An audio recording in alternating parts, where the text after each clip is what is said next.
Tu veux te lancer dans l'investissement locatif mais tu as peur de faire un mauvais investissement, de faire une erreur qui peut te faire perdre beaucoup d'argent ou pire d'être coincé avec un locataire qui te paye pas et que tu peux pas virer. Beaucoup de gens se lancent dans l'immobilier en pensant qu'il suffit simplement d'acheter un appartement et d'encaisser les loyers, mais dans la réalité c'est pas si simple. Un mauvais calcul, un oubli administratif ou un mauvais choix de locataire peuvent transformer ton rêve en cauchemar. Dans cette vidéo, je vais te montrer toutes les étapes essentielles pour réussir un premier investissement locatif.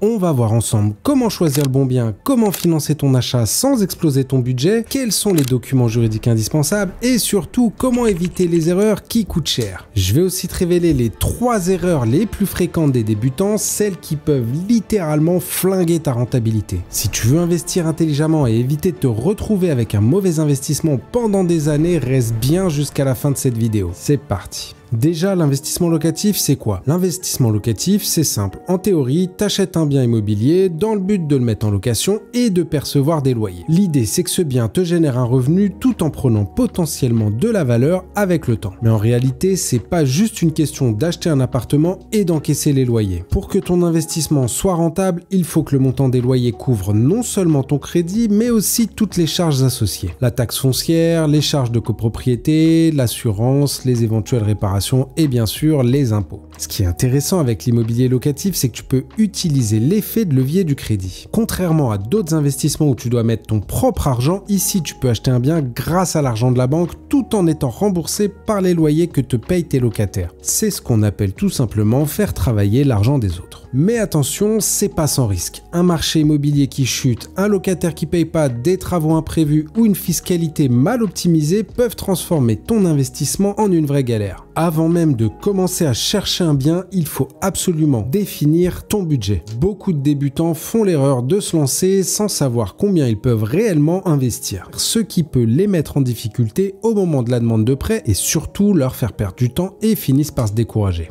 La première chose à faire, c'est d'évaluer ta capacité d'emprunt. Les banques regardent plusieurs critères avant de t'accorder un crédit. Tes revenus, ton taux d'endettement, ton apport personnel et ton historique bancaire. En général, elles n'acceptent pas un taux d'endettement supérieur à 35%, ce qui signifie que si tu gagnes par exemple 3 000 € net par mois, tes mensualités de crédit ne doivent pas dépasser 1000 et quelques euros. Mais attention, acheter un bien immobilier, c'est pas juste rembourser un prêt. Faut aussi prévoir des frais de notaire qui représentent environ 8% du prix du bien dans l'ancien et entre 2 et 3% dans le neuf. Faut aussi penser aux éventuels travaux, aux charges de copropriété et aux assurances. Si tu veux que ton investissement soit rentable, il faut que tous ces coûts soient intégrés dans ton calcul. Ne te contente pas de regarder le prix du bien, mais prends en compte toutes les dépenses qui vont venir s'y ajouter. Choisir le bon bien, c'est ce qui va déterminer si ton investissement est un succès ou un échec. L'une des plus grosses erreurs que font les investisseurs débutants, c'est de se focaliser uniquement sur le prix d'achat sans analyser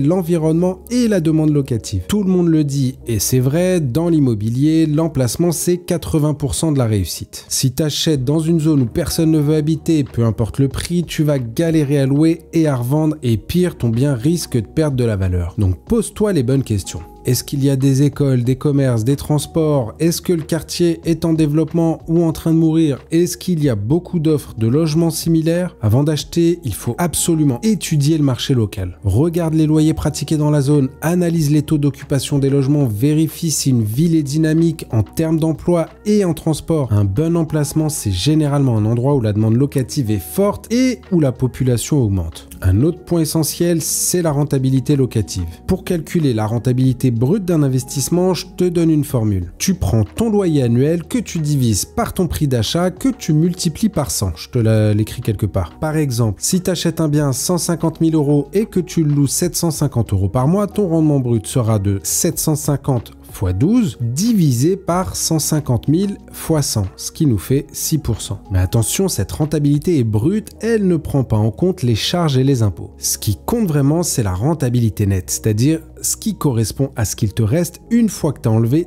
toutes les charges, la taxe foncière, l'assurance, les travaux, la gestion locative, etc. Une bonne rentabilité nette se situe souvent autour de 5 à 7%. Si ton investissement est en dessous, ça veut pas dire qu'il est mauvais, mais tu vas sûrement devoir sortir des sous de ta poche pour compléter chaque mois. En réalité, ça dépend de ta stratégie et des villes dans lesquelles tu investis, mais ça, c'est un autre sujet. Je ferai une vidéo sur l'investissement à haut rendement versus l'investissement patrimonial si ça vous intéresse. Bref, réfléchis bien avant de te lancer en fonction de ta situation et si tu peux te permettre cet effort ou pas. Obtenir un prêt immobilier, c'est une étape importante dans ton investissement. Si tu veux maximiser tes chances d'obtenir un financement avantageux, il faut soigner ton dossier bancaire. Les banques aiment les profils sérieux et bien préparés. Si tu veux mettre toutes les chances de ton côté, assure-toi d'avoir des comptes bien gérés, évite les découvertes et prépare un dossier complet avec toutes les pièces justificatives. Tu peux aussi faire jouer la concurrence entre plusieurs banques. Ne te contente évidemment pas d'aller voir la première banque que tu connais, mais fais plusieurs simulations et n'hésite pas à passer par un courtier. Un courtier peut t'aider à négocier un meilleur taux et optimiser les conditions de ton prêt. Autre point important, la durée du prêt. Plus tu empruntes sur une durée longue, plus tes mensualités seront faibles, mais plus tu paieras d'intérêt à la banque. Faut donc trouver le bon équilibre entre un remboursement gérable et un coût global raisonnable. Et un petit tip, si tu achètes un bien avec travaux, demande à ta banque un différé de remboursement pour ne pas commencer à rembourser ton crédit immédiatement. Ça va te permettre d'être plus serein sur les délais pour les travaux une fois que tu auras les clés de ton bien. Tu peux facilement avoir 6 mois, 9 mois, 12 mois ou plus de différés. L'une des erreurs classiques que font les investisseurs débutants, c'est de ne pas anticiper tous les coûts cachés liés à leurs investissements locatifs. Acheter un bien immobilier, c'est pas juste payer le prix d'achat et encaisser les loyers, loin de là. Il y a aussi une multitude de frais qui peuvent rapidement transformer ton investissement rentable en un gouffre financier. D'abord, comme je le disais, il y a les frais de notaire qui sont obligatoires et qui représentent environ 7 à 8% du prix d'achat dans l'ancien et 2 à 3% dans le neuf. Ces frais comprennent les taxes, les honoraires du notaire et divers frais administratifs. Ensuite, il y a les charges de copropriété qui varient énormément en fonction du type d'immeuble. Si tu investis dans une copropriété mal entretenue ou avec des gros travaux à prévoir comme des ravalements de façade, une toiture, un ascenseur, etc., ces charges peuvent littéralement exploser et grignoter ta rentabilité. Et puis, il y a les travaux. Beaucoup d'investisseurs sous-estiment le coût des rénovations nécessaires pour rendre un logement attractif. Une peinture et un coup de neuf peuvent sembler anodins, mais si tu dois refaire l'électricité, changer la plomberie ou remettre un appartement aux normes, la facture peut vite monter. Quand vous visitez un bien, vous remarquerez souvent que les agents immobiliers vous diront « Oh là, il y en a pour 10 000, 15 000 pour tout refaire ». Mais on ne sait pas d'où ils sortent ce chiffre, c'est souvent un peu au doigt mouillé, j'ai l'impression en réalité. Demandez-leur s'ils ont fait faire un devis ou s'ils ont déjà rénové des biens à titre perso et voyez s'ils commencent à bégayer ou si c'est du solide.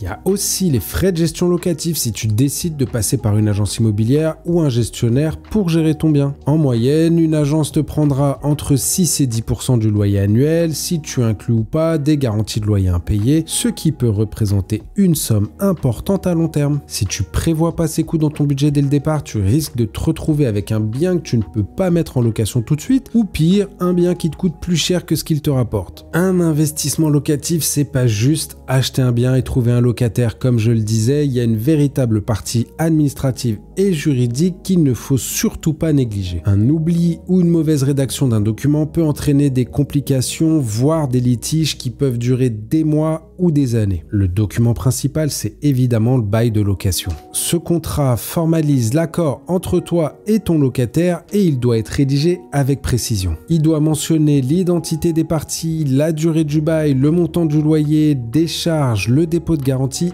et les obligations respectives du locataire et du bailleur. Si tu fais de la location meublée, il faut également fournir un inventaire du mobilier qui liste tous les équipements fournis dans l'appartement. Un autre document indispensable, c'est l'état des lieux. Ce document détaille l'état du logement au moment où le locataire emménage. Il faut vraiment bien le remplir car c'est ce qui te permettra d'éviter les conflits lors du départ des locataires. Si tu fais un état des lieux approximatif ou incomplet, tu risques de ne pas pouvoir réclamer des réparations en cas de dégâts. Ensuite, il y a les diagnostics immobiliers obligatoires. Avant de louer un bien, tu dois fournir plusieurs diagnostics au locataire. Le diagnostic de performance énergétique, le DPE, qui informe sur la consommation énergétique énergétique du logement, le diagnostic plomb obligatoire pour les logements construits avant 1949, le diagnostic amiante si le bien a été construit avant 1997, le diagnostic gaz et électricité si les installations ont plus de 15 ans, et l'état des risques naturels et technologiques, le RNMT, qui informe sur les éventuels risques liés à l'emplacement du bien, comme les inondations, mouvements de terrain, etc.